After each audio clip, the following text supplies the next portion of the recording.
Iran శత్రువుల్ని సముద్రంలో ముంచేస్తాం, వారిని జల సమాధి చేస్తాము అంటూ ఉన్నారు sir supreme leader Mustafa Khamenei. Persian Gulf లో అమెరికాకు పనేంటి అని కూడా ప్రశ్నిస్తూ ఉన్నారు. అణు సామర్థ్యాలను జాతీయ సంపదల కాపాడుకుంటాం, హర్మూజ్ లో తమ నియంత్రణ మాత్రమే ఉంటుందని కూడా ఇరాన్ స్పష్టం చేస్తున్న పరిస్థితి. సార్, ఏ ధైర్యంతో ఇరాన్ అమెరికాను హెచ్చరిస్తోంది, ఇంత స్ట్రాంగ్ గా కౌంటర్ ఇస్తోంది? అంటే ఇరాన్కున్న మొదటి నుంచి ఒక ధైర్యం ఏంటంటే ఈ వార్ యొక్క జియో ఎకనామిక్ కాస్ట్ పెంచి నేను ఈ వారును ఫైనల్ గా ఒక కంక్లూజన్ లేకుండా ఉంచగలను ధైర్యం. అది ప్రాక్టికల్ గా ఇప్పటివరకు జరిగింది కూడా కదా. February 28న మొదలైతే ఇంతవరకు తేలలేదు. ట్రంప్ తనకు తానుగానే కాల్పుల విరమణను సీజ్ ఫైర్ ఎక్స్టెండ్ చేస్తున్నాడు. ఎవరు అడిగారు, పాకిస్తాన్తో అడిగించుకొని ఎక్స్టెండ్ చేస్తున్నాడు. సో అందువల్ల మొదటిగా ఉండేది ఏంటంటే ఈ వార్కు ఉండే క్యారెక్టర్. అది మీకు మన డే 1 నుంచి చెప్తున్నాను, ఇది అసిమెట్రిక్ వార్ఫేర్ అంటారు. ఇంతటి బలవంతుడైన యుద్ధాలను గెలవటానికి ఉండే స్ట్రాటజిక్ ఫ్యాక్టర్స్ కూడా కీలకమవుతాయి. మీరు ఆఫ్ఘనిస్తాన్లో తాలిబాన్లను అమెరికా ఎందుకు ఓడించలేకపోయింది, వియత్నాంలో ఎందుకు ఓడించలేకపోయింది, కొరియా వార్ ఎందుకు ఏ ముగింపు లేకుండా ఆగిపోయింది, ఉక్రెయిన్ రష్యా ఎందుకు ఏమీ చేయలేకపోతుంది నేల తర్వాత కూడా, అంటే that is the character of the warfare. ఆధునిక కాలంలో పాత రాజుల కాలం కాదు ఇది. వార్లో మిలిటరీ సక్సెస్ ఒకటే సరిపోదు, స్ట్రాటజిక్ సక్సెస్ అయితేనే ఆ వార్ క్లోజ్ అవుతుంది. సో ఆ స్ట్రాటజిక్ సక్సెస్ అమెరికాకు దక్కడం లేదు.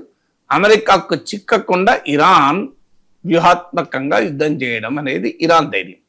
ఇప్పుడు తాజాగా ఈ సముద్ర గర్భములో కలిపేస్తామన్న తర్వాత చర్చ జరిగింది. ఒక సూపర్ వెపన్ ఉంది ఇరాన్ వద్ద, ఆ సూపర్ వెపన్ ను ప్రయోగించవచ్చు అని.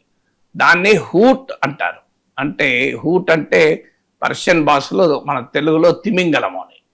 ఇదేంటంటే రష్యాకు చెందిన షిక్వాల్ అని, VA111 షిక్వాల్ అని ఆ టెక్నాలజీ ఆధారంగా రూపొందించినటువంటి ఇది.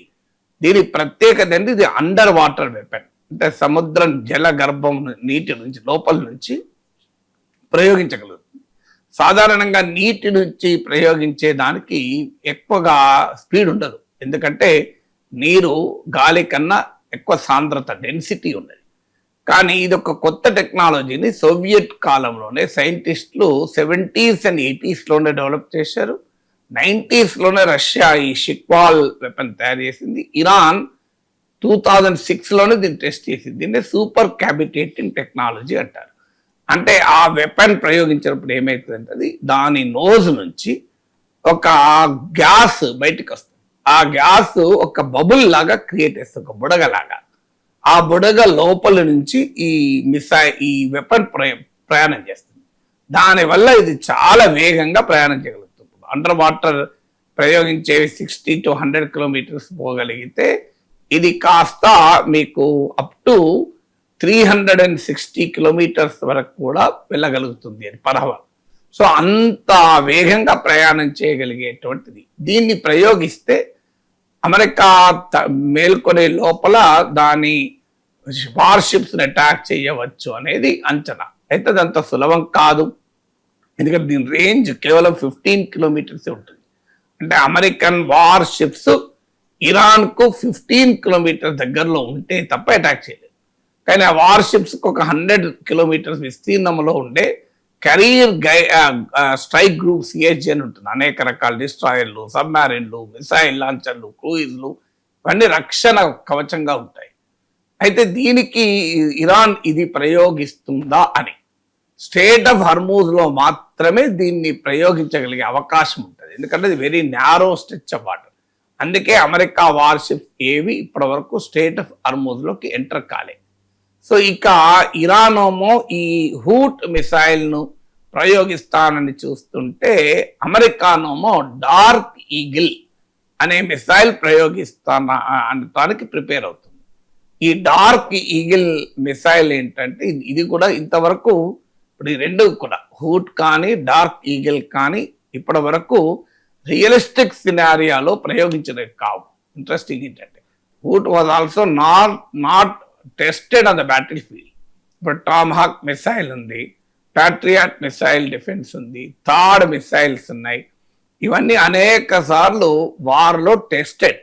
మీరు ఇప్పుడు మీకు ఉక్రెయిన్ వార్ నుంచి మొదలుకొని చాలా వార్స్లో టెస్టెడ్ ఇవి. కానీ ఇప్పుడు ఈ హూట్ అండర్ సీ వెపన్ ఏంటంటే ఇది ఇంతవరకు ఇరాన్ ఎక్కడ టెస్ట్ చేయలే. సో టెస్ట్ చేస్తే దీని ఇంప్లికేషన్ వేరు, నీవు ఒక సిమ్యులేషన్ ఎక్సర్సైజెస్లో ఉండేది వేరు. అలాంటి వెపనే డార్క్ ఈగిల్. డార్క్ ఈగిల్ ఏంటంటే హైపర్సోనిక్ మిసైల్, అంటే ఇది సౌండ్ కన్నా 5 రెట్లు ఎక్కువ వేగంగా ప్రయాణం చేస్తుంది, 5 times ఫాస్టర్ దెన్ సౌండ్. దీని రేంజ్ 2700 కిలోమీటర్స్ వరకు అని. సో దీని స్పీడ్ ఎక్కువ, రేంజ్ ఎక్కువ. అంటే ఎందుకు మరి ఈ డార్క్ ఈగిల్ ఇప్పుడు వెస్ట్ ఏషియాకు డార్క్ ఈగిల్ మిసైల్ను మోహరించటానికి అమెరికా ఆలోచిస్తుంది అని, ఇంకా ఫైనల్ కాలేదు కానీ ఆలోచిస్తుందని. ఎందుకంటే ఈ డార్క్ ఈగల్ను వెస్ట్ ఏషియాకు తరలిస్తే ఇరాన్లోని డీప్ ఇన్సైడ్ ఇరాన్లో కూడా అటాక్ చేయడం సులభం అవుతుంది. అంటే ఇరాన్ రిటాలియేట్ చేయకుండా చాలా వేగంగా, ఎందుకంటే బ్యాటిల్ ఫీల్డ్లో వార్లో ఏమవుతుంది రవిశంకర్ అంటే నువ్వు ఎంత వేగంగా వెళ్ళి అటాక్ చేయగలవు అన్నది ఇంపార్టెంట్. ఎందుకంటే ఎదుటివాడు నిలబడే లోపల నేను కొట్టాలి. సో ఈ హైపర్సోనిక్ మిసైల్ ఏంటంటే చాలా వేగంగా ఉంది. ఎందుకంటే ఇరాన్ ఏం చేసింది అంటే నేను చాలాసార్లు చెప్పాను కూడా, Iran is preparing for this war for last 47 years. 1979లో ఇరాన్ ఇస్లామిక్ రెవల్యూషన్ వస్తే 2026లో ఈ స్థాయిలో వార్ వచ్చింది. జూన్ 2025లో 12 day వార్ వచ్చింది. సో ఈ వార్ కొరకు ఇరాన్ తన ఆయుధాలను, తన వ్యూహాలను, వీటన్నిటిని తయారు చేసుకుని కూర్చున్నది. అమెరికా కూడా ఇంత ప్రిపరేషన్ లేదు, ఇరానే ఇంత ప్రిపరేషన్ ఉంది. ఎందుకంటే Iran knows very well that this war will come. Only టైమే క్వశ్చన్ తప్ప ఎప్పుడైనా రావాల్సిందే. అందువల్ల వాళ్ళు ప్రిపేర్ చేసుకున్నటువంటి డిఫెన్స్లో ఒక కీలకమైంది ఏంటంటే అమెరికా కనుక దాడి చేస్తే అంటే డిఫరెంట్ బ్యాటిల్ ఫీల్డ్ పద్ధతి ఎట్లుంటుందంటే డిఫరెంట్ సినారియోస్కు ప్రిపేర్ అవుతారు. ఇదైతే ఏమవుతుంది, ఇదైతే ఏమవుతుంది, అదైతే ఏమవుతుంది, ఆల్ పాసిబుల్ సినారియో, మల్టిపుల్ సినేరియాస్కు ప్రిపేర్ అయి రెడీ అవుతారు. That is called military preparedness. So అందువల్ల మీకు అమెరికా కనుక అటాక్ చేస్తే వేటి మీద అటాక్ చేస్తుంది? ఫస్ట్ న్యూక్లియర్ ఫెసిలిటీస్ పైన అటాక్ చేస్తుంది. ఎందుకంటే ఇరాన్ డీకాపిటేటింగ్ ఇరానియన్ లీడర్షిప్ అండ్ ముఖ్యంగా న్యూట్రలైజింగ్ ఇరానియన్ న్యూక్లియర్ ఫెసిలిటీ అనేది కీలకం.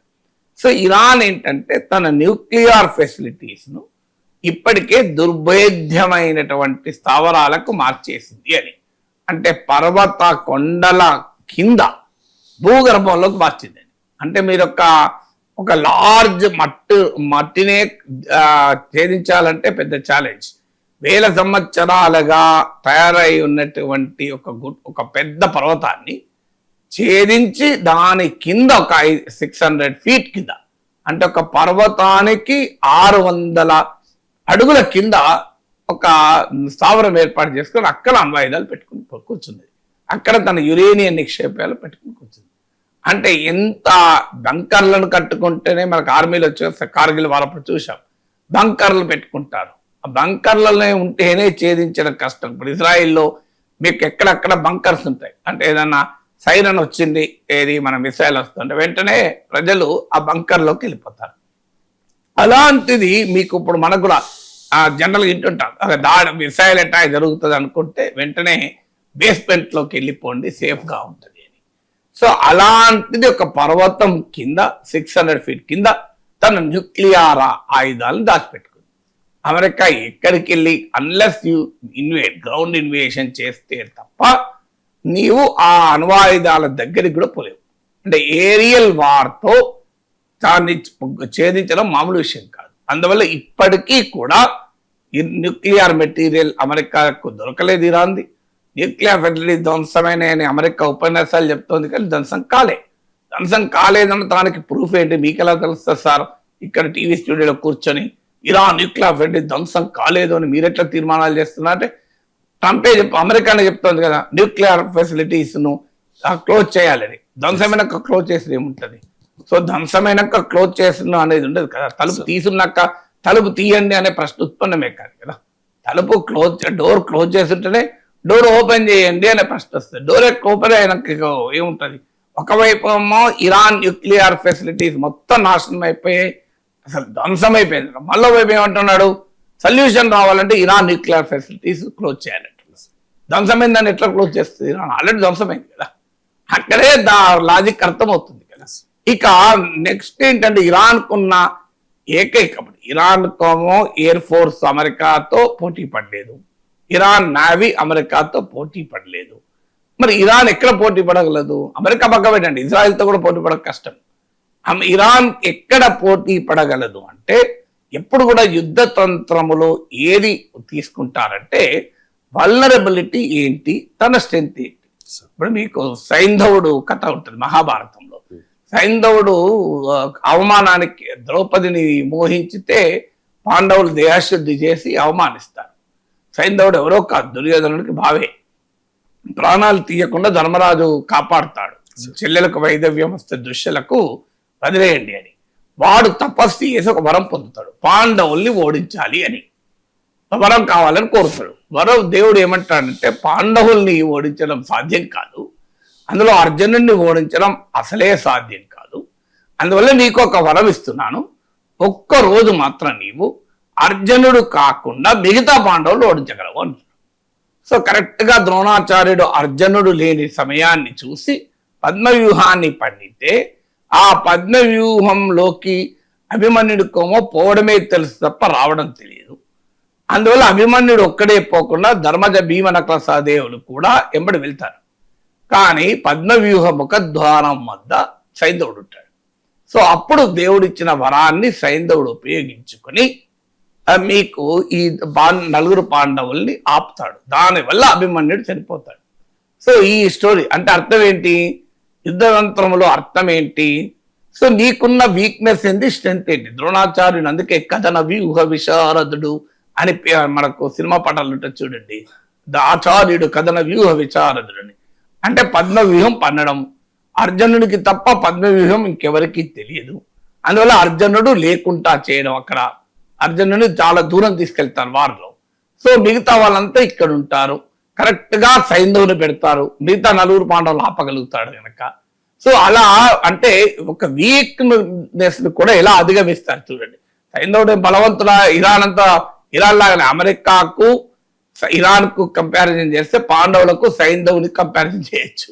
పాండవుల శక్తి సామర్థ్యాల ముందు సైంధవుడు ఎంత, కానీ ఒక సైంధవుడు అనే ఒక బలహీనుడు మొత్తం మీకు మహాభారత యుద్ధ దాన్ని అవుట్కమ్ నే మార్చాడు కదా. అభిమన్యునే చావు కారణమై ఆఖరికి పాండవుడు ఇంత విజయం సాధించిన చివరికి అభిమన్యుడు లేడు. యువరాజు ఎవరిని చేశాడు, అభిమన్యుడి కుమారుడైన పరీక్షిత్తుని చిన్న పిల్లవాడిని చేశారు. పాపం అప్పుడే పుట్టిన పిల్లవాడిని యువరాజుగా చేయాల్సి వచ్చింది. ఇంత హారబుల్ గా పరిస్థితి ఎందుకు వచ్చింది అంటే కారణం ఒక సైంధవుడు. అది అసిమెట్రిక్ వార్ఫేర్ అంటాడు. మీకు మహాభారత కాలంలోనే సైంధవుని ఉపయోగించడం అసిమెట్రిక్ వార్ఫేర్ అంటే బలహీనుడు చేసే పని ఏంటంటే, బలహీనుడు కూడా కొన్ని అడ్వాంటేజెస్ ఉంటాయి. ఇప్పుడు భీష్ముడు పడిపోవాలి, ఎట్లా పడిపోతాడు, శిఖండిని పెడితే పడిపోతాడు. సో అందువల్ల అంటే శిఖండి ముందుంటే భీష్ముడు అస్త్ర సన్యాసం చేస్తాడు. So that is called asymmetric warfare. Shikhandi ముందు పెట్టాడు. శిఖండి మహావీరుడా, వీరుడే, కానీ మహావీరుడేం కాదు, అర్జునుడు అంత వీరుడే కాదు కదా. సో అర్జునుడు చేయలేని పని కూడా శిఖండి చేశాడు. అంటే ఎంత వీక్, భీష్ముడితో పోలిస్తే శిఖండి ఎంత, భీష్ముడితో పోలిస్తే పరశురాముడే గెలవలేకపోయాడు, శిఖండి లెక్కన. సో పరశురాముడే భీష్ముడి చేత గెలవలేకపోతే శిఖండి భీష్ముడిని ఓడించగలిగాడు. That is called asymmetric warfare. ద్రోణాచార్యుణ్ణి పడగొట్టడం ఎవరి తరం కాదు, ద్రోణుని చేతిలో విల్లున్నంత కాలం ద్రోణాచార్యుణ్ణి పడగొట్టడం అనేది ఎవరి తరము కాదు. అందుకే ఏం చేశారు, ద్రోణాచార్యుడికో నియమం, ఒక కొడుకు మీద విపరీతమైన ప్రేమ, సన్ స్ట్రోక్. సో కొడుకు లేడు అన్న వార్త వింటే ద్రోణాచార్యుడు బాణాలు వదిలేస్తాడు. ఇక నా కొడుకు లేడు, నేను ఏం చేయాలి, నేను బతికేం చేస్తాను. కరెక్ట్ గా ఒక అశ్వత్థామ అనే ఏనుగును చంపించి ధర్మరాజు చేత అబద్ధాన్ని ఆడించి మీకు ద్రోణుణ్ణి కూల్చేస్తారు. ఇదంతా అసిమెట్రిక్ వార్ఫేర్ అంటారు దీన్నే.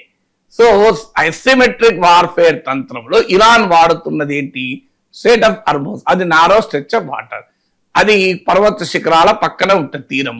ఆ పర్వత కొండలలో ఎక్కడో దాక్కొని చిన్న మిసైల్ ప్రయోగించినా, చిన్న గ్రెనేడ్ ప్రయోగించినా పెద్ద షిప్ కూడా ఎగిరిపోతుంది.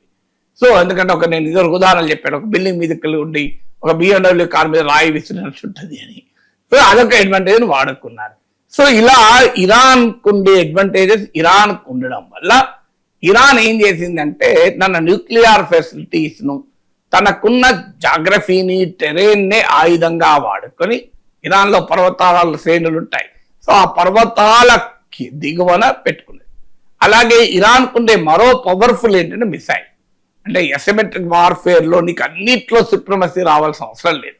ఒక్క దాంట్లో నీకు స్ట్రాంగ్ ఉంటే నీవు బ్రహ్మాండంగా పైకి వస్తావు. శ్రీనివాస రామానుజన్ గొప్ప గణిత శాస్త్రవేత్త ఉన్నాడు. ఆయన బయాలజీలో ఫెయిల్ అయ్యాడు, కానీ ఏమైంది, ఏం కాలే కదా, మ్యాథమెటిషియన్, ప్రపంచ ప్రఖ్యాత మ్యాథమెటిషియన్ అయ్యాడు. సో అలా ఇరాన్ ఏం చేసింది, తెలివిగా తనకు ఆర్మీ, నేవీ, ఎయిర్ ఫోర్స్, ఇందులో అమెరికాతో దగ్గరలో పోలేదు. అందువల్ల మిసైల్ కెపబిలిటీని పెంచుకున్నది. సో ఇరాన్ దగ్గర ఎలాంటి మిసైల్స్ ఉన్నాయి ఇప్పటికీ ఎవరికి తెలియదు. ఇంకా ఇరాన్ బయటికి తీయని మిసైల్స్ కూడా ఉన్నాయి. ఆ మిసైల్ లాంచర్లను అమెరికా అటాక్ చేస్తుంది కనుక దాన్ని డీప్ ఇన్సైడ్ ఇరాన్ తీసుకున్నది. అంటే దాన్ని అటాక్ చేయాలంటే ఇరాన్ జనాభా ఉన్న ప్రాంతాల మీదుగా వెళ్ళి అటాక్ చేయాలి. అది అంత సాధ్యం కాదు. ఇప్పుడు అమెరికా కూడా 1,00,000 మందిని చంపి ఇరాన్ ఓడించలేదు కదా, అది ప్రాక్టికల్ గా జరగదు. ఎందుకంటే అమెరికాలో మామూలు విప్లవం రాదు కదా. సో అందువల్ల ఏం చేస్తున్నాడంటే ప్రెసిషన్ స్ట్రైక్ కెపబిలిటీ ఉండాలి అంత దూరాన్ని. అందుకే ఇప్పుడు ఈ డార్క్ ఈగిల్ ని ప్రయోగించి ఇరాన్ మధ్యలో డీప్ ఇన్సైడ్ ఇరాన్ ఉన్న మిసైల్ కెపబిలిటీని అటాక్ చేయాలన్నది ప్లాన్. అందువల్ల యుద్ధం అంటే అది కదా, ఒకరిపైన ఒకరు పైచేయి సాధించడానికి తమకున్న సర్వశక్తులు, వ్యూహాలు వాడతారు. ఇప్పుడు రాబోయే యుద్ధం ఏంటి, ఇప్పుడు అన్ని వార్స్ అన్ని మోర్ టెక్నాలజికల్ వార్స్. అందువల్ల డార్క్ ఈగిల్ వర్సెస్ హూట్ జరుగుతుందా అనేది ఇప్పుడు చూడాలి. కోహినూర్ వజ్రాన్ని భారత్ కి తిరిగి ఇచ్చేయండి అంటూ బ్రిటన్ రాజు చార్లెస్ కు న్యూయార్క్ మేయర్ జోహ్రాన్ మందాని విజ్ఞప్తి చేశారు. ఒకసారి మందాని మాట్లాడారు, బయట ప్లే చేయండి. If I was to speak to the king separately from that, I would probably encourage him to return the Kohinoor diamond. If I was to speak to the king separately from that, I would probably encourage him to return the Kohinoor diamond. If I was to speak to the king separately from that, I would probably encourage him. Bharat Kohinoor ను అడగడం కరెక్టేనా? అసలు Britain ఎందుకు ఇంతకాలం కోహినూర్ ను తిరిగి భారత్ కి ఇవ్వడానికి అంగీకరించడం లేదు? అడగడానికి ఇండియా హక్కు ఉంది. ఎందుకంటే ఇది ఏదో లెజిటిమేట్ గా ఇంగ్లాండ్ తెచ్చుకున్నది కాదు. బ్రిటన్ దీన్ని దోచుకొని వెళ్ళింది. అంటే సామ్రాజ్యవాద, వలసవాద దోపిడీకి చిహ్నం కోహినూర్ డైమండ్. ఇది ఇండియన్ హెరిటేజ్, మన హెరిటేజ్, మన తెలుగు ప్రజల హెరిటేజ్, మన ఈ గడ్డ హెరిటేజ్. ఎందుకంటే అది వరంగల్లో ఒక ఆలయంలో ఉన్నటువంటి వజ్రం అది. సో దాన్ని మీకు అలావుద్దీన్ ఖిల్జీ, దానికి చాలా హిస్టరీ ఉంది. ముందు తీసుకెళ్ళాడు, తర్వాత బాబర్ చేతికి వచ్చింది. బాబర్ నామాలకు కూడా మెన్షన్ చేశాడు దాన్ని, బాబర్ తన ఆత్మకథలో. తర్వాత షాజహాన్ నిర్మించిన పికాక్ థ్రోన్ లో అది వెలిగిపోయింది ఆఖరికి. అంటే మొఘల్ చేతికి వెళ్ళింది. మొఘల్స్ నుంచి మీకు ఆఫ్ఘాన్ రూలర్స్కి వెళ్ళింది, నాదిర్ షా చేతికి వెళ్ళింది. నాదిర్ షా నుంచి మహారాజా రంజిత్ సింగ్, పంజాబ్ పాలించిన మహారాజా రంజిత్ సింగ్ వచ్చింది. మహారాజా రంజిత్ సింగ్ మీకు ఐ థింక్ అరౌండ్ 19th సెంచరీలో బ్రిటన్ యుద్ధంలో గెలిచి దిలీప్ సింగ్ అనే యువ రాజు 10 సంవత్సరాల పిల్లవాడు. సో అతనితో ఒక అగ్రిమెంట్ రాయించుకుంటుంది. ఈ కోహినూర్ డిమాండ్ను గిఫ్ట్గా బ్రిటిష్ మహారాణికి ఇస్తున్నట్లు. 10 సంవత్సరాల పిల్లవాడు, అది కూడా వలస కాలంలో సామ్రాజ్యవాద దోపిడీలో భాగంగా రాసుకున్న ఒప్పందం ఎట్లా చెల్లుతుంది? ఇప్పుడు బ్రిటన్ ఏమంటుంది, మేమేం దొంగతనం చేసుకెళ్ళలేదు, ఇది అప్పటి రాజుతో అగ్రిమెంట్ చేసుకొని తీసుకెళ్ళాం కదా అని బ్రిటన్ వాదన. బ్రిటన్ మొదటి వాదన ఇదే, మేము దీన్ని దోచుకోలేదు, మేము దీన్ని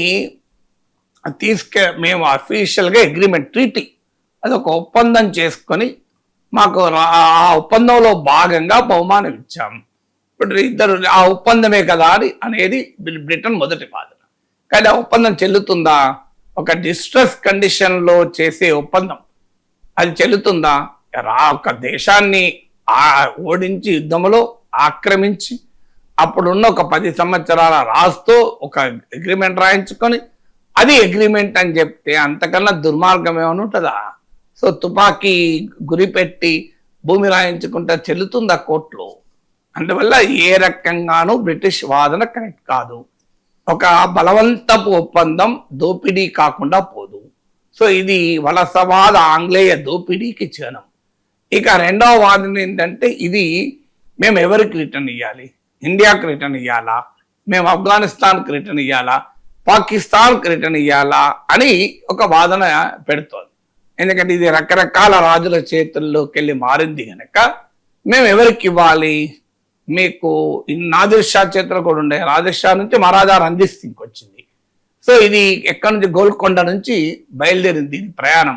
సో గోల్కొండ గడ్డపై నుంచి బయలుదేరి ఇది ఎక్కడి దాకా వెళ్ళింది అంటే ఆంధ్రప్రదేశ్ గడ్డ నుంచి బయలుదేరి మీరు ఇది ఎక్కడి దాకా వెళ్ళిందంటే ఆనాటి ఆంధ్రప్రదేశ్ గడ్డ మీదకి వెళ్ళి, ఆంధ్రప్రదేశ్ అప్పటికి ఏర్పడలే కనుక గోల్కొండ గడ్డ నుంచి బయలుదేరి మీరు అది ఎక్కడి దాకా వెళ్ళింది? బ్రిటిష్ మహారాణి పట్టాభిషేక సమయానికి వెళ్ళింది. ఇప్పటికీ కూడా చార్లెస్ రాజు ప్రమాణ స్వీకారం అప్పుడు, పట్టాభిషేకం అప్పుడు కూడా కోహినూర్ డైమండ్ ప్రదర్శిస్తారు. అంటే దాని ప్రత్యేకత ఏంటిదో చూడండి.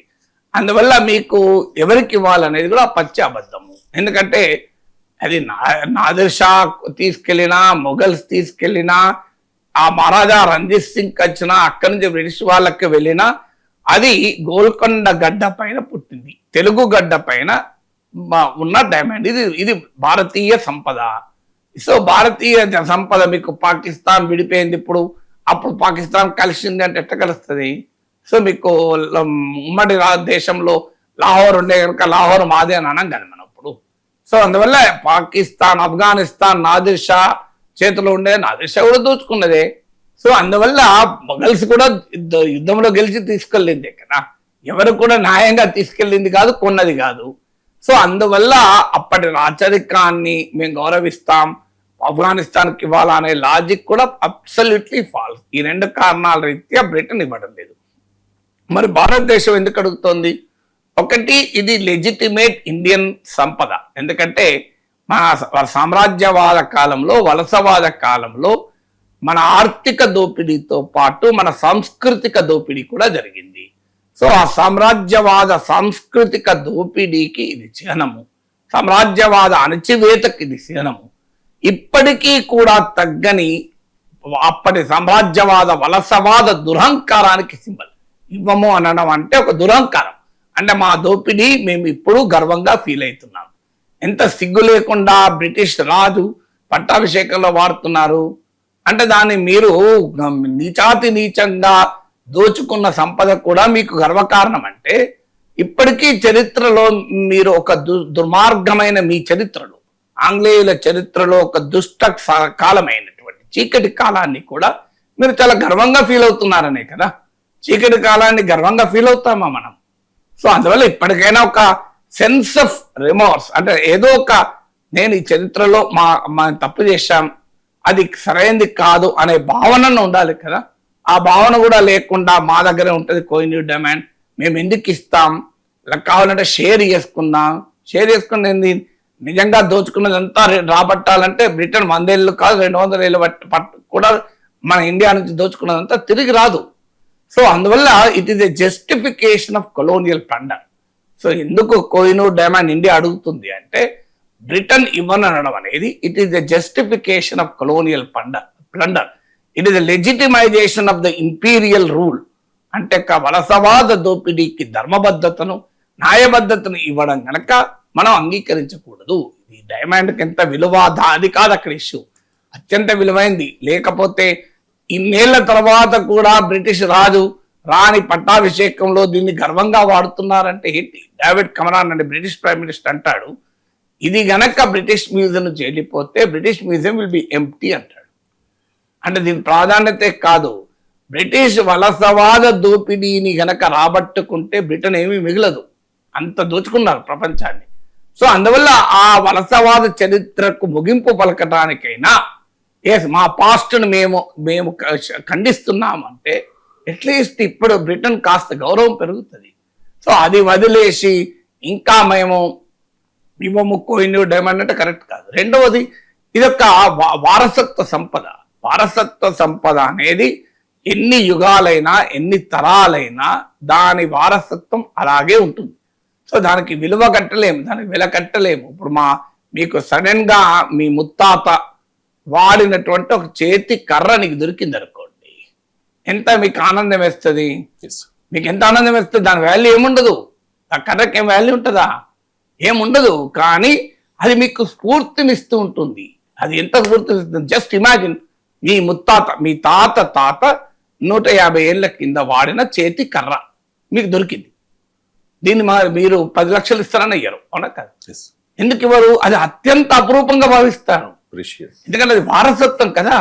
ఎందుకంటే కొన్ని సింబాలిజం అనేది స్ఫూర్తినిస్తుంది. మాకు చిన్నప్పుడు మా నాన్న టేబుల్, ఒక చిన్న రౌండ్ టేబుల్ ఉండే, దానిపైన ఒక డిక్షనరీ ఉండే. దానికి సదాశివుడు అని మా నాన్న పేరును, వాళ్ళ నాన్న శంకర్ నారాయణ డిక్షనరీ, ఇంగ్లీష్. మా తాత పెద్దగా చదువుకోలే, కానీ చదువు మీద ప్రేమతో మా నాన్నకు ఈ డిక్షనరీ కొనిచ్చి ఆయన సొంత దస్తూరితో రైటింగ్తో సదాశివుడు అని రాసి మా నాన్నకి ఇచ్చి చేతిలో పెట్టి, అరే నువ్వు బిఏ కావాలరా అన్నాడు మా నాన్నను. ఆ స్ఫూర్తితో మా నాన్న బిఏ కాదు ఎంఏ చేశాడు, మా అన్నయ్య ఎంటెక్ చేశాడు, నేను పిహెచ్డి చేశాను. ఇప్పటికి అది చూసినప్పుడు అబ్బా ఎంత స్ఫూర్తి, తాత నాన్నకిచ్చారట ఈ డిక్షనరీ, శంకర్ నారాయణ డిక్షనరీ. నేను ఆ డిక్షనరీ చూసి పెరగడమే కాదు, చదివి పెరిగాను. ఆ డిక్షనరీ దాదాపు మొత్తం చదివాను. అన్ని సమ్మర్ హాలిడేస్లా ఏం చేసేవాడిని డిక్షనరీ. అట్లా ఒక తెలుగు మీడియం ప్రభుత్వ పాఠశాలలో చదివి భారతదేశంలో అన్ని ఇంగ్లీష్ పత్రికలకు రాయగలిగాను.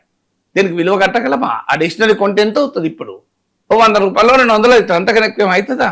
కానీ దీనికి ఆ డిక్షనరీ నాకు ఇచ్చినటువంటి స్ఫూర్తి, ఇవాళ నేను ఏ పొజిషన్లో ఉన్నానంటే ఆ పొజిషన్లో ఉన్నాను కదా. అది ఇప్పుడు మా నాన్న నా కొడుకు ఎంఎస్కు వెళ్తుంటే ల్యాప్టాప్ కొనిచ్చాడు. సో కొనిస్తే ఆ ల్యాప్టాప్ మ్యాక్ ల్యాప్టాప్ ఇప్పటికీ పనిచేయడం లేదు. మొన్న మేము దానికి రిపేర్ చేయించడానికి 20,000 అయింది. నా కొడుకు ఏమన్నాడు తెలుసా? నాన్న 20,000 కాదు, 2 లక్షలైనా దాన్ని రిపేర్ చేయించు. కొత్త ల్యాప్టాప్ అయ్యే ఖర్చు అయినా రిపేర్ చేయించు, అది పని చేయకపోయినా మంచిది, రిపేర్ చేయించి అలా ఆన్ చేస్తే చాలు. అది నాకు తాతకు ఇచ్చిన సింబల్, నాకు అది కావాలి. అది కదా స్ఫూర్తి. నెక్స్ట్ జనరేషన్ చూడండి. నా కూతురు, మా నాన్న చనిపోయిన తర్వాత మేము ఇల్లంతా సదురుతుంటే వాచ్ దొరికింది. వెంటనే నా కూతురు ఉండి ఈ వాచ్ నేను నా దగ్గర పెట్టుకుంటానని మా నాన్న వాచ్ తీసుకొని ఇప్పటికీ దాని దగ్గరే ఉంది. సో వాచ్, సెల్, మా నాన్న వాడిన సెల్, వాచ్, ముఖ్యంగా వాచ్. ఎందుకంటే ఇది తాత వాడిన వాచ్. దానికి ఏం వాల్యూ ఉంటుంది? ఇంకా అంటే 500, 300, 200 కూడా ఇప్పుడైతే ఏ వాల్యూ లేదు దానికి. మరి ఎందుకు ఎన్ని లక్షలు? అంటే అదొక జనరేషన్స్, ఒక నా వ్యక్తిగత అనుభవం ఎందుకు చెప్పానంటే, మా తరము నా నెక్స్ట్ తరం కూడా చూడండి ఎలా స్ఫూర్తి పొందుతున్నాం. ఇవన్నీ కల్చరల్ ఆర్ట్, సాంస్కృతిక వారసత్వం. దీనికి విలువ ఉండదు, దీనికి వాల్యూ కట్టలేము, మనం దీనికి వెల కట్టలేము. ఎందుకంటే దీనికి ఎన్ని లక్షల కోట్ల రూపాయలు ఇచ్చినా, ఇప్పుడు మీరు నా దగ్గరకు వచ్చి సార్ ఆ వాచ్ నాకు ఇవ్వండి సార్, మీకు 5 లక్షలు ఇస్తాను, నేను ఇస్తానా? నేను ఇవ్వను, నా కూతురు ఇవ్వదు. 5 లక్షలు కాదు, మీరు 10 లక్షలు ఇచ్చినా వాచ్ ఇవ్వను. మీరు 20 లక్షలు ఇచ్చినా నేను ఆ ల్యాప్టాప్ ఇవ్వను, నేను ఇవ్వను, నా కొడుకు ఇవ్వడు. ఎందుకు ఇవ్వము? That is the cultural value. అది రాదు కదా ఎన్ని కోట్లు పెట్టినా. నేను 100 కోట్లు సంపాదించవచ్చు, కానీ మా నాన్న వాడిన వాచ్ నాకు దొరుకుతుంది ఇప్పుడు కావాలంటే. అది కదా మన వారసత్వ సంపద అని. ఇలా ఒక బిడ్డ, ఒక కొడుకు, ఓ మనమడు, ఓ మనవరాలు భావిస్తే కోట్లాది మంది భారతీయులు భావించరా? ఇది మా భారతీయ సాంస్కృతిక వారసత్వ సంపద. మా గడ్డపైన మా భూమి నుంచి వచ్చిన డైమండ్ కదా, ఇది ఎవడో తయారు చేయలే. దీన్ని ఎవడో తయారు చేస్తాం మేము కాలే. తయారు చేసినది మా గడ్డపైన తయారైంది. ఇదైతే మా గడ్డపైన తయారు కాదు, మా భూమి నుంచి పుట్టింది కదా డైమండ్. అది మీకెవడిచ్చాడు అధికారం మీ బ్రిటిష్ మ్యూజియంలో పెట్టుకోవడానికి, మీ పట్టాభిషేకప్పుడు వాడుకోవడానికి? మీకు ఎవడిచ్చారు అధికారం? ఇప్పటికీ మీ పట్టాభిషేకంలో వాడుతున్నారంటే మీ రాచరికాన్ని, మీ సామ్రాజ్యవాదాన్ని, మీ వలసవాదాన్ని మీరు సమర్థించుకుంటున్నారు కదా. అది కదా భారతదేశం అడుగుతున్నది. అందుకొరకు భారతదేశం ఇది ఇవ్వాల్సిందే అనటానికి కోహినూర్ డైమండ్ అనేది కేవలం ఒక వస్తు సంపద కాదు, కోహినూర్ డైమండ్ అనేది ఒక ప్రీసియస్ స్టోన్, అత్యంత విలువైన స్టోన్ కాదు. కోహినూర్ డైమండ్ అనేది కోట్లాది భారతీయుల వారసత్వ సంపద, కోట్లాది భారతీయుల భావోద్వేగ సంపదని. వెస్ట్ బెంగాల్లో ఎగ్జిట్ పోల్స్ రిలీజ్ అయిన తర్వాత కూడా ఎవరు గెలుస్తారు అనే దాని మీద ఉత్కంఠ మరింత పీక్స్ కి చేరిన పరిస్థితి. భారతీయ జనతా పార్టీ అండ్ తృణమూల్ కాంగ్రెస్ ఎవరికి వారు చాలా ధీమాగా ఉన్నారు, మేమే గెలిచేది, వచ్చేది మా ప్రభుత్వమే అని చెప్పేసి. సో ప్రొఫెసర్ గారు, మీ ప్రిడిక్షన్ ఏంటి? బెంగాల్లో బీజేపీ గెలుస్తుందా లేకపోతే తృణమూల్ గెలుస్తుందా? ఎందుకంటే ఎప్పుడు కూడా చేయను, ఎందుకంటే నేను 3 రోజులు రిజల్ట్ రాగా నేను ప్రిడిక్షన్ చేయాలి. కానీ ఎలక్షన్స్ అయిపోయినాయి. ఇప్పుడు prediction is not at all an issue. ఎందుకంటే నేనేమి ఎగ్జిట్ పోల్ చేయలేదు, అందులో 3 రోజుల్లో రిజల్ట్ రాబోతోంది. ఎగ్జిట్ పోల్ చేసిన వాళ్ళే మేము చేతులు ఎత్తేసారు. ఇప్పుడు axis my India Pradeep Gupta 25% మించి మేము చేయలేకపోయాం, అందువల్ల మేము రిజల్ట్స్ ప్రకటించామని చెప్పేసి, అందువల్ల నాకు ఇష్టం ప్రిడిక్షన్ చేస్తారు. మై క్వశ్చన్ ఇస్, బెంగాల్ చరిత్రలో ఎప్పుడు ఇటువంటి పరిస్థితి లేదు కదా సార్. ఏ పార్టీ గెలిచినా కూడా 200+ సీట్స్ ఆ కూటమికో ఆ పార్టీకో వచ్చాయి. ఈ పరిస్థితి ఎన్ని అన్నది తెలియదు, కానీ ఒకటి మాత్రం నిజం, ఒక ప్రిడిక్షన్ సేఫ్ గా చేయొచ్చు, మోస్ట్ ప్రొబబ్లీగా చేయొచ్చు, బీజేపీ సీట్లు పెరుగుతాయి అని వస్తున్నది వార్త. ఎందుకంటే లాస్ట్ ఎలక్షన్ లో 77 వచ్చాయి, ఈసారి పెరుగుతాయి. అయితే అఫ్ కోర్స్ మమతా బెనర్జీ నాకు 226 వస్తాయి అంటుంది, అదైతే మరి లాస్ట్ టైం కన్నా తగ్గాలి. సో మోస్ట్ ఇవాళ బీజేపీ వర్సెస్ తృణమూల్ ఈ స్థాయిలో అంటే మామూలుగా ఒకవైపేమో తృణమూల్ ఆధిపత్యము ఆ గ్రాస్ రూట్స్ వరకు, మరోవైపేమో కేంద్ర బలగాలు, అంటే భారతీయ జనతా పార్టీ కేవలం మోడీ అమిత్ షాలతో పోరాడడం లేదు. సో ఎలక్షన్ కమిషన్ 27 లక్షల ఓటర్లను తొలగించారు సార్లో. సో మీకు election commission, central arm forces ఇవన్నిటి పెట్టుకొని బీజేపీ పోరాడుతోంది. మీకు 2000 కంపెనీల సెంట్రల్ బలగాలు ఇవాళ బెంగాల్లో ఉన్నాయి. ఈవెన్ రిజల్ట్స్ వచ్చాక కూడా 500 కంపెనీలు ఉంటాయని ప్రకటించారు. అంటే ఏ స్థాయిలో వాతావరణం ఉందో చూడండి. నిజంగా ఈ పరిస్థితికి ఎవరు తెచ్చుకున్నారు? ఇవాళ ఈ స్థాయిలో మమతా బెనర్జీ, కానీ ఇమాజిన్, మీకు ఆశ్చర్యం వేస్తుంది. ఇప్పుడు చూస్తే ఏమనిపిస్తాం మనకు, తృణమూల్ కాంగ్రెస్ బీజేపీ ఎంత శత్రువులు, ఆగర్భ శత్రువులు, చిన్ననాటి శత్రువులు అనుకుంటారు.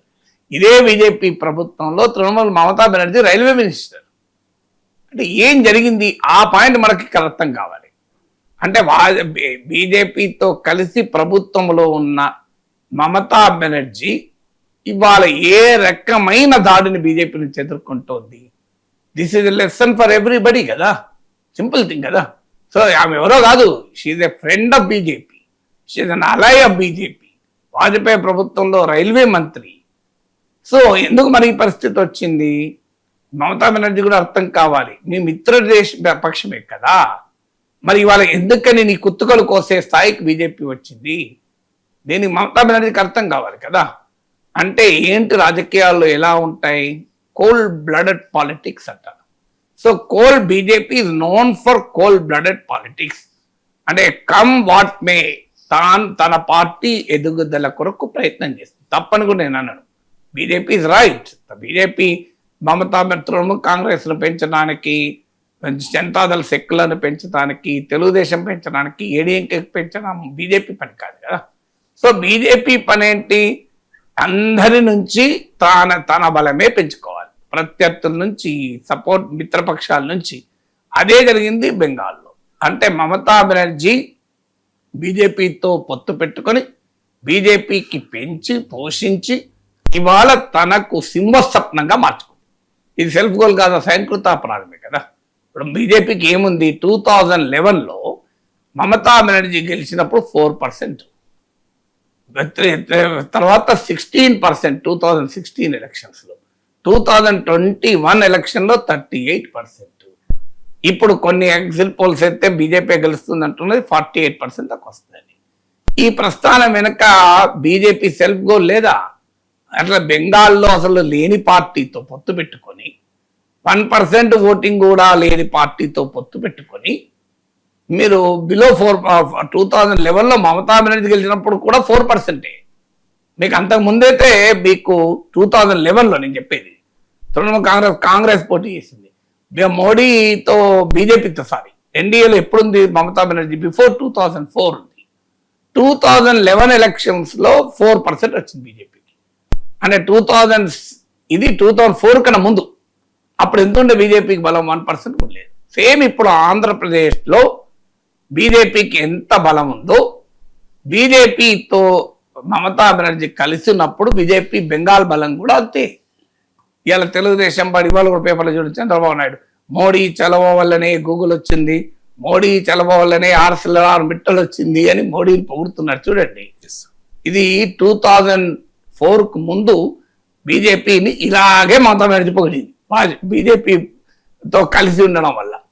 ఇలా ఏం జరిగింది? సరిగ్గా 20 ఏళ్ళు దాటినాక ఇవాళ మమతా బెనర్జీకి అసలు గుండెలో రైళ్లు పరిగేలా చేస్తుంది బీజేపీ. సరిగ్గా మీకు ఆంధ్రప్రదేశ్లో ఇప్పుడు ఏంటి? బీజేపీ ఒక 1% ఉంది. తెలుగుదేశం పార్టీ బీజేపీతో పొత్తు పెట్టుకొని 8 సీట్లు గెలవడానికి కారణమై ఇప్పుడు మోడీని పొగిడి అన్ని మోడీ చేస్తున్నాడని చెప్పి ఉన్నారు. ఏం జరగవచ్చు? మళ్ళీ 20 ఏళ్లలో మళ్ళీ అదే జరగచ్చు ఆంధ్రప్రదేశ్లో కూడా. అప్పుడు మీకు చంద్రబాబు నాయుడు కాదు, లోకేష్ ఉంటాడు సీట్లు. ఇక లోకేష్ కు బీజేపీకి మధ్య ఎలాంటి పోరాటం ఇప్పుడు మమతా వెళ్ళాలంటే చూడండి మీరు చరిత్ర. This is history. What happened in Bengal, why will it not happen somewhere else? మరి బెంగాల్ ఒక్కటే జరిగిందా? మహారాష్ట్ర తీసుకోండి. 20 ఏళ్ల క్రితం బీజేపీ శివసేన మిత్రపక్షాలు, శివసేన ముఖ్యమంత్రి ఉండే, బీజేపీ జూనియర్ పార్ట్నర్. ఇవాళ ఏమైంది? ఉద్ధవ్ ఠాక్రే దగ్గరకు రాకుండా ఎవరు చేస్తున్నారు? బీజేపీ చేయడం లేదా? సో అందువల్ల మీకు మమతా బెనర్జీ ఆమె చేసుకున్న పరిస్థితి ఇది, సెల్ఫ్ గోల్ అది. సో బీజేపీని తనకు ఒక బలమైన ప్రత్యర్థిని బ్రహ్మాండంగా పెంచి పోషించి ఇక్కడగా తెచ్చుకున్నప్పుడు అనుభవించాలి కదా. అనుభవించకపోతే ఎట్లా వెళ్తుంది? ఇక్కడగా పెరిగినాక బీజేపీని ఇలా నేను పెరగద్దంటే ఎట్లా? మహావృక్షమైన తర్వాత మహావృక్షాన్ని కొట్టిపడేస్తాను గొడ్డలు రంపాలు పట్టుకొని మమతా బెనర్జీ ఎగురుతున్నది. మొక్క పొడమో నీవే నీళ్ళు పోసినావు, నీవే ఎరువేసినావు, నీవే ఎర్రమట్టి తెచ్చిపెట్టినావు. ఎర్రబెట్టి కమలం మొక్కలు పెంచి పోషించి ఒక మహావృక్షమైంది. అప్పుడు గొడ్డలు రంపాలు పట్టుకొని బియ్యం మమతా బెనర్జీ వెళ్తాండి. సో ఏమవుతుంది? గొడ్డలు రంపాలతో కొట్టగల అది మహావృక్షం. అది ఎంత మహావృక్షం అంటే అవసరం వస్తే దాని గాలికి, ఆ ప్రచండ గాలికి, ఆ కొమ్మల గాలికే వెళ్ళిపోతుంది బీజేపీ. ఆ స్థాయిలో గాలి వీస్తుంది. అఫ్ కోర్స్ ఇంకా మమతా బెనర్జీ బలంగా తట్టుకుంది అనుకోండి, ఏమవుతుందో తెలియదు.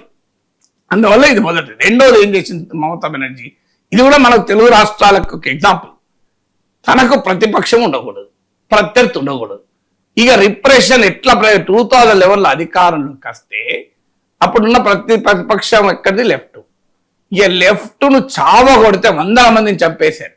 అసలు local body 2013 local bodies elections లో మీకు ఆశ్చర్యం వేస్తారు శంకర్, ఎంత 34% యునానిమస్.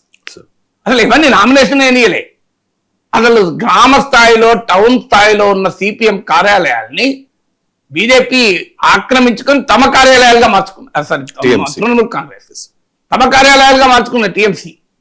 అసలు పార్టీ సిపిఎం నాయకులు గ్రామాల్లో, పట్టణాల్లో లేకుండా వెళ్ళిపోవాల్సి వచ్చింది. అలా ఆఫీసులో ఇలా ఖాళీ చేసి వెళ్ళిపోయారంటే చూడండి ఎంత రిప్రెషన్ ఉంటే. ఏం జరిగింది? సిపిఎం దెబ్బతిన్నది. ఇలా 4%, 5% పడిపోయింది. లెఫ్ట్ ఓటు మొత్తం కట్టుకొని బీజేపీకి వెళ్ళిపోయింది. ఎక్కడైనా మనం ఇమాజిన్ చేయగలమా కమ్యూనిస్టుల ఓటు ఇంకో బీజేపీకి పోతుందని? ఎందుకు? వాళ్ళంతా హిందుత్వ అభిమానులు అయిపోయిందని అనుకోగలమా? నిన్నటి దాకా కమ్యూనిస్ట్ పార్టీ వెనకాల దశాబ్దాలు ఉన్న ఓటరు బీజేపీకి ఎందుకు పోయాడు? బీజేపీకి పోక తప్పనిసరి పరిస్థితుల్లో బతకాలంటే ఊర్లలో ఏం చేయాలి? ఊర్లలో అందరూ కూడా పెద్ద సైద్ధాంతిక పరిజ్ఞానంతో గతితార్కిక భౌతికవాదం, చారిత్రక భౌతికవాదం, రాజకీయ అర్థశాస్త్రం ఇవన్నీ చదివి ఉంటారా నీకు? వాళ్ళంతా సిద్ధాంతం జనరల్ ఓటర్స్ కదా. సో ఈ దాడుల వల్ల అదంతా బీజేపీ వెనకాల చెప్పాయి. సిపిఎం అంటే అణచివేయగలవు, బీజేపీని అణచివేయగలవా? అదేంటి? జాతీయ పార్టీ, దేశంలో అధికారం ఉన్న పార్టీ, అనేక రాష్ట్రాల అధికారం ఉన్న పార్టీ, నరేంద్ర మోడీ, అమిత్ షా లాంటి దురంధరుల నాయకత్వం ఉన్న పార్టీ అది. ఆ పార్టీని తట్టుకోలేక చావు వస్తుంది తృణమూల్ కాంగ్రెస్. ఎవరు తెచ్చుకున్నారు ఇది? నేను చాలాసార్లు చెప్పాను, అపోజిషన్ పార్టీని లేకుండా చేస్తామనుకునే అధికార పార్టీలకు ఒకటి తెలియాలి. They can kill opposition party, they can't kill opposition space. తెలంగాణలో ఏం చేశాడు కేసీఆర్? కాంగ్రెస్ ఎమ్మెల్యే లాక్కున్నాడు, టీడీపీ ఎమ్మెల్యే లాక్కున్నాడు, టీఆర్ఎస్ సిపిఐ ఎమ్మెల్యే లాక్కున్నాడు. ఏమన్నాడు? ఎవరు ఉండొద్దు నాకు అపోజిషన్. ఏమైంది?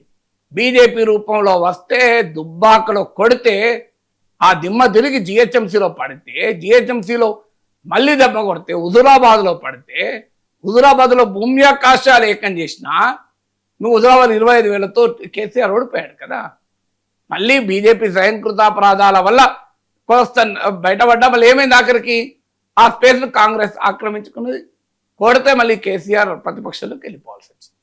ఇది అనుభవం కదా. జగన్మోహన్ రెడ్డి ఏం చేశాడు? 2019లో ప్రజలు 151 సీట్లు ఇస్తే ఏంటి ప్రశాంతంగా పాలించుకోవచ్చు కదా, ఎవడుండద్దు మళ్ళీ ప్రత్యర్థి అని చెప్పి ఏకంగా టీడీపీ కార్యాలయాలపై దాడులు, చంద్రబాబు నాయుడిని అసెంబ్లీలో అవమానించుడు, ఎక్కడ చంద్రబాబు నాయుడు అరెస్ట్ చేసుడు, లోకల్ బాడీస్లో అసలు ఎవరిని నామినేషన్ వేయలే కదా, వైసీపీ చేయలేదు ఈ పనులు. ఏం చేశారు? 11 సీట్లకి ఇవాళ అయిపోయి ఇవాళ అసెంబ్లీకి కూడా పోకుండా బయట ఉన్నారు. సో చరిత్ర ఇంత బ్రహ్మాండమైన లెసన్స్ ఇస్తుంది కదా. సేమ్ బెంగాల్ నుంచి తెలుగు రాష్ట్రాల వరకు ఇదే లెసన్ కదా. అక్కడ కమ్యూనిస్టులను అపోజిషన్ పార్టీలు లేకుండా చేసింది. ఏమనుకున్నది? తమ తిరుగు ఉండదు, తమ సామ్రాజ్యం నడుస్తుంది అనుకున్నది మమత. ఇవాళ బీజేపీ రూపంలో ప్రతిపక్షం వస్తే తట్టుకోలేకపోతున్నది. ఇది స్వయంకృతాపరాధం కాదా? సెకండ్ది మీరు చూడండి హిస్టరీ ఎలా రిపీట్ అవుతుంది దానికి. సో మమతా బెనర్జీ చేసుకుంటున్న పొరపాట్లే ఇలా మమతా బెనర్జీని వెక్కిరిస్తున్నాయి. సో నీ 2 ఉదాహరణలు మీకు అర్థమవుతుంది ఎంత నీవు ఒక మిత్రపక్షాన్ని పోషించితే ఆ మిత్రపక్షమే నీకు ప్రత్యర్థి అయిపోయింది. ప్రతిపక్షాన్ని లేకుండా చేస్తే ఆ నీవు పోషించిన మిత్రపక్షమే నీకు ప్రతిపక్షమై ఇవాళ నీకు ముచ్చెమటలు పట్టిస్తుంటే ప్రజాస్వామ్యం అంటూ గీంకారాలు పెడితే ఎవడు కాపాడాలి? మమతా బెనర్జీని ఎందుకు కాపాడుతారు మిగతా వారు? అందుకే ఏమంటున్నారు రాహుల్ గాంధీ, నీవే కదా బీజేపీని పెంచింది అంటున్నాడు. సో తృణమూల్ కాంగ్రెస్లో ఇలా మమతా బెనర్జీ ఆఖరికి ఆ ప్రతిపక్షంలోనూ ఆగిందా? ఇండియా కూడా నాయకత్వం నాకే కావాలి అని మొదలుపెట్టింది. ఇవాళ దాంతో ఎవరు ఏం చేస్తున్నారు? ఇవాళ నిజంగా చెప్పాలంటే బీజేపీ కేంద్ర బలగాలను ఎన్నికల కమిషన్ వాడితే ఎవరైనా ఎక్కడైనా అబ్జెక్షన్ చెప్తున్నారా? అందువల్ల మనం అధికారంలో ఉన్నప్పుడు ఎలా వ్యవహరిస్తాం అనేదే నీకు కష్టకాలంలో మిగిలేటువంటి సంపదనే. అధికారంలో ఉన్నప్పుడు ఇష్టం వచ్చినట్లు ఉంటే కష్టకాలంలో అవే నీకు బలహీనవుతాయి. యవనంలో నీవు చేసుకునే ఆరోగ్య అలవాట్లే వృద్ధాప్యంలో నీకు శ్రీరామ రక్ష అవుతుంది. యవనంలో మందు తాగి, యవనంలో గడ్డి తిని, యవనంలో రాత్రి 3 దాకా పండుకోక సెల్లు పట్టుకొని కూర్చొని, యవనంలో ఎక్సర్సైజ్ చేయక వ్యాయామం చేయకున్నాం అనుకోండి, ఏం వృద్ధాప్యంలో ఏమవుతుంది? కాళ్ళు కదలవు, చేతులు కదలవు, లివర్ పనిచేయదు, ఇవన్నీ వస్తాయి కదా. Simple thing. ఇది కూడా అంతే. పాలిటిక్స్ అయినా ఏదైనా అంతే.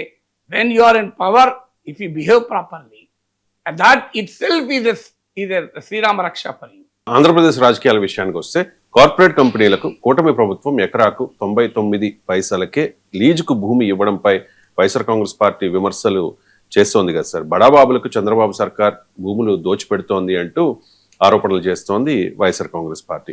ఈ వైఎస్ఆర్ కాంగ్రెస్ పార్టీ చేస్తోన్న ఆరోపణలకు విమర్శలకు కౌంటర్గా ఆంధ్రజ్యోతిలో ఒక వార్త వచ్చింది సార్, ఒకసారి చదువుతాను. అది 20 ఏళ్ల క్రితమే రూపాయికి బ్రాండిక్స్కు కేటాయించిన వైఎస్ విశాఖలో 1000 ఎకరాలు 20 ఏళ్ల లీజుకు ఉపాధి తెస్తుందని ఉదారంగా భూ వితరణ.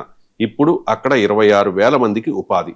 నాడు వ్యతిరేకించని విపక్షాలు, అంటే అప్పట్లో టీడీపీ వ్యతిరేకించలేదు అని చెప్పి, నేడు ఐటీ దిగ్గజాలతో లక్షల మందికి ఉపాధి అయినా కూడా ఆ కంపెనీలకు 99 పైసలకు భూములు ఇస్తే వైఎస్ఆర్ కాంగ్రెస్ పార్టీ గగ్గోలు చేస్తోంది అని చెప్పి ఆంధ్రజ్యోతిలో ఒక వార్త సార్.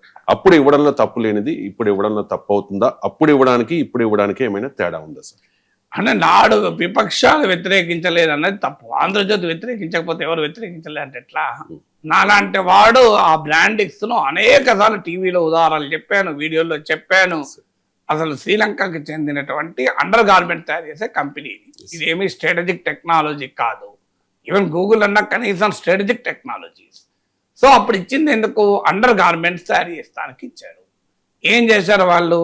నేను అచ్యుతాపురం వెళ్ళాను. సో ఆ ప్రాంతం అంతా తిరిగాను. మరి 25,000 మందికి ఉద్యోగాలు ఇచ్చారని చెప్పి దాన్ని కీర్తిస్తున్నారు. అక్కడ ఇచ్చిన ఉద్యోగాలు ఎంత తెలుసా? 6,000 రూపాయలు, 7,000 రూపాయలు, 10,000 రూపాయలు. వెళ్ళండి, ఇప్పటికి వెళ్ళండి. లేదా Andhra Jyothi send somebody there. So ఆ 25,000 ఉద్యోగాలు ఏమైనా లక్షల రూపాయల ఉద్యోగాలా? అసలు అక్కడ పక్కన పుడిమడ కాడో గ్రామం ఉంది, నాకు ఇప్పటికి గుర్తు, చాలేం లేదు ఢిల్లీ. సో అచ్యుతాపురం మీకు అక్కడ ఈ బ్రాండెక్స్ కంపెనీ వేస్ట్ ఆ పొడి మడకలోని సముద్రంలో కలిస్తే అక్కడ మత్స్యకారులు 10,000 మంది ఉపాధి కోల్పోయారు ఆ రోజుల్లో. 10,000 మంది ఉపాధి, 26,000 మంది ఉద్యోగాలు ఇచ్చిన కాదు బ్రాండెక్స్ కంపెనీ చేసింది. 10,000 మంది ఉద్యోగాలు కోల్పోయారు. మీకు కనీస కార్మిక హక్కులు ఉండవు. మీకు చాలా కాంట్రవర్సీ అప్పుడు కూడా. మాలాంటి వాళ్ళు అప్పుడు కూడా వ్యతిరేకించాం. ట్రేడ్ యూనియన్లు అప్పుడు కూడా వ్యతిరేకించాయి. వామపక్ష పార్టీలు అప్పుడు కూడా వ్యతిరేకించాయి. టీడీపీ వ్యతిరేకించలేదు. That is a different question కావచ్చు. నాకు తెలియదు టీడీపీ వ్యతిరేకించలేదు, గుర్తులేదు కానీ, but that is a different question. Andhra Pradesh చెప్తుంది కనుక నమ్ముదాం. టీడీపీ వ్యతిరేకించకపోతే ఎవరు వ్యతిరేకించలేదు అనేది నిజం కాదు. మాలాంటి వాళ్ళం ఆ రోజు కూడా వ్యతిరేకించాం. అన్ఫార్చునేట్లీ అది గుర్తుండదు ఇప్పటికీ. సో అప్పుడు రాజశేఖర రెడ్డి ప్రభుత్వం బ్రాండిక్స్కు భూములు ఇవ్వడాన్ని నేను అనేక సార్లు టీవీలో చెప్పాను. కౌన్సిల్లో మాట్లాడుతూ స్పెషల్ ఎకనామిక్ జోన్స్ పైన డిస్కషన్ వచ్చినప్పుడు, స్పెషల్ ఎకనామిక్ జోన్ డిస్కషన్ పైన గీతారెడ్డి పరిశ్రమల మంత్రి సమాధానం చెప్పాను, నాకు ఇప్పటికి గుర్తు. దానిపైన మాట్లాడుతూ చెప్పాం, అయ్యా ఇదేంటి 1000 ఎకరాలు మీకు రూపాయికి ఇవ్వడం, ఎకరానికి రూపాయి లీజు 99 ఏళ్ళకు అన్యాయం కదా. ఇదేమన్నా స్ట్రాటజిక్ టెక్నాలజీ? ఎస్, మనకి ఇన్వెస్ట్మెంట్ కావాలి, ఫారిన్ ఇన్వెస్ట్మెంట్ కావాలి. ఎక్కడ రావాలి? క్యాపిటల్ ఇంటెన్సివ్లో రావాలి, టెక్నాలజీ ఇంటెన్సివ్లో రావాలి. రాకూడదని కాదు, అంటే మనకు పెట్టుబడి లేని చోట పెట్టుబడి రావాలి, మనకు సాంకేతిక పరిజ్ఞానం లేని చోట సాంకేతిక పరిజ్ఞానం రావాలి. ఆ రెండు వచ్చేటప్పుడు నువ్వు భూములు ఇస్తే తప్పులేదు. అది కూడా ఎంత అవసరమో అంత భూములు ఇవ్వాలి. ఆ అవసరము కూడా మరి మార్కెట్ రేటుకు వాళ్ళు కొనుక్కోలేని పరిస్థితి ఉందా నిజంగానే? అంటే మనం భూమి చీప్కి ఇస్తేనే వస్తారా, లేకపోతే రారా? ఇతర స్ట్రాటజిక్ అడ్వాంటేజెస్ మనం ఏమైనా కల్పిస్తున్నామా? ఎందుకంటే ల్యాండ్ ఇది ఫిక్స్డ్ రిసోర్స్. నువ్వు ల్యాండ్ ఫ్యాక్టరీలో సృష్టించలేము కదా, ల్యాండ్ను ఫ్యాక్టరీలో సృష్టించలేవు. మీరు ట్యాక్స్ కన్సెషన్స్ ఇచ్చినా కూడా మళ్ళీ ఇంకో రకంగా ఆదాయాన్ని పెంచుకోవచ్చు. ఒక్కసారి భూమి ఇస్తే మళ్ళీ భూమి తిరుగురాదు కదా. సో అందువల్ల భూమి అనేది లిమిటెడ్గా ఉంటుంది కదా. సో అందువల్ల భూమి ఇచ్చేటప్పుడు అన్ని రకాలుగా ఆలోచించాలి. అందువల్ల ఆ రోజు రాజశేఖర రెడ్డి ప్రభుత్వంలో భూములు ఇలా తేరగా ఇచ్చినప్పుడు మేము మాలాంటి వాళ్ళం ఆ రోజు వ్యతిరేకించాం.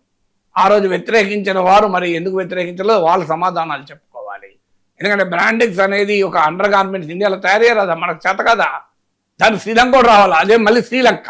పోనీ ఏదో అమెరికాను అంటే అర్థం చేసుకోవచ్చు. నాకు గుర్తున్న వరకు Sri Lankan company, if I memory is right. Sri Lanka వాడు మనకన్నా మించిన టెక్నాలజీ ఉన్నవాడా నాకు చెప్పండి, చెప్పండి. శ్రీలంక వాడు మనకన్నా ఎక్కువ అద్భుత పరిజ్ఞానం ఉన్నవాడా? Just verify, I think it is Sri Lankan company. So అంటే మనము what are we doing here? So అయితే ఇప్పుడు మరి అయితే ఆంధ్రజ్యోతి చెప్పే పాయింట్ ఒకటి కరెక్ట్. ఆ రోజేమో రాజశేఖర రెడ్డి భూమి ఇస్తే జేజేలు పలికిన వారు ఈరోజు గూగుల్ ఏ హబ్కి ఇస్తే వ్యతిరేకించిన ఏంటి అని, అది మాత్రం వెరీ కరెక్ట్. అసలు గూగుల్ ఏ హబ్కు కూడా వ్యతిరేకిస్తే, అప్పుడు వ్యతిరేకించిన వాళ్ళు ఇప్పుడు వ్యతిరేకిస్తే ఇంకా అన్యాయం. అప్పుడు ఒక స్ట్రాటజిక్ కంపెనీ కాదు, Google a hub is a strategic company at least. So గూగుల్ను నువ్వు ఒక బ్రాండెక్స్కు పోలికే లేదు. సో ఇప్పుడు వ్యతిరేకించిన ఇంకా అన్యాయం. Brandix Sri Lankan company. సో అదే నేను చెప్పిన, నాకు వస్తుంది. నేను చాలా నేను వెళ్ళి ఇప్పటికి అప్పుడు 20 years క్రితం నియర్లీ. సో అందువల్ల మీకు అది శ్రీలంకన్ కంపెనీకి ఎకరానికి 1000 రూపాయకి 1000 ఎకరాలు ఇచ్చి ఒక అమెరికన్ ప్రపంచ ప్రఖ్యాత మల్టీనేషనల్ గూగుల్, మామూలు కంపెనీ కాదు కదా గూగుల్ అనేది, దానికి ల్యాండ్ ఇస్తే అభ్యంతరం చెప్పడం హాస్యాస్పదం, అందులో అనుమానం లేదు.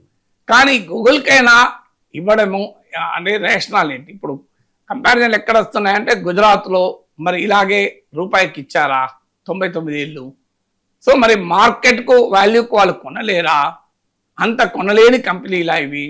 కొన్నప్పుడు మరి దానివల్ల మనకు వచ్చే మల్టిప్లైర్ ఎఫెక్ట్ ఏంటి ఎకానమీకి?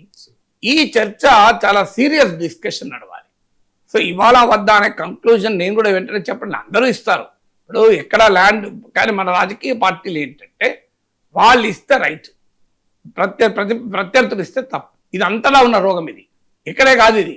ఇప్పుడు బెంగాల్లో సింగూరులో టాటా నానో కార్ 1 లక్ష రూపాయల కారుకు అప్పుడు లెఫ్ట్ ప్రభుత్వం ల్యాండ్ ఇచ్చింది.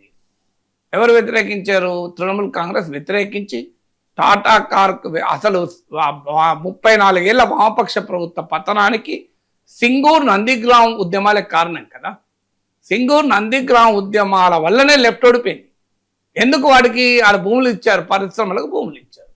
పరిశ్రమలకు భూములు ఇచ్చే వరకు పెద్ద ఎత్తున మమతా బెనర్జీ పోరాడి ఆఖరికి ఆ కంపెనీ గుజరాత్కి వెళ్ళిపోయింది. మరి గుజరాత్కి ఇస్తే ఆ గుజరాత్ ప్రభుత్వం హాయిగా తీసుకున్నది, అక్కడ ప్రొడక్షన్ అది సక్సెస్ కాలేదు, డిఫరెంట్ కేసు. సో అందువల్ల మీకు బెంగాల్లో జరిగింది అదే, తృణమూల మమతా బెనర్జీ అధికారంలోకి తెప్పించింది ఈ భూమి ఇవ్వడానికి వ్యతిరేక. అందువల్ల రాజకీయ పార్టీలు నిజాయితీలు ఉండవు, రాజకీయ పార్టీలకు రాజకీయాలే ఉంటాయి. అంటే తాము చేస్తే రైటు, ఇంకోటి చేస్తే తప్పు. ఇది అన్ని పార్టీలకు ఉండే లక్షణం, ఇది అన్ని రాజకీయ పార్టీలకు ఉండే లక్షణం. ఎవ్వరూ సిద్ధాంత రీత్యా ఇది రైట్ అని ఇది రాంగ్ అని మనం మాలాంటి వాళ్ళం అప్పుడైనా ఇప్పుడైనా ఒకే స్టాండ్ తీసుకుంటాం. అందుకే నేను చెప్పింది ఆ రోజు బ్రాండెడ్ కంపెనీ ఎవరూ వ్యతిరేకించలేదు, ఆంధ్రజ్యోతి కథ నిజం కాదు. మాలాంటి వాళ్ళకి చాలాసార్లు ఉదాహరణలో చెప్పాం, ఇది అన్యాయమైన భూ ఇవ్వడము, అసలు అవసరమే లేదు, ఇంత అది ఉపాధి కల్పించడం లేదు, ఆ ఉపాధి ఉన్న ఉపాధిని పోగొడుతుంది చాలా విమర్శలు చేశాం బ్రాండెక్స్ పైన.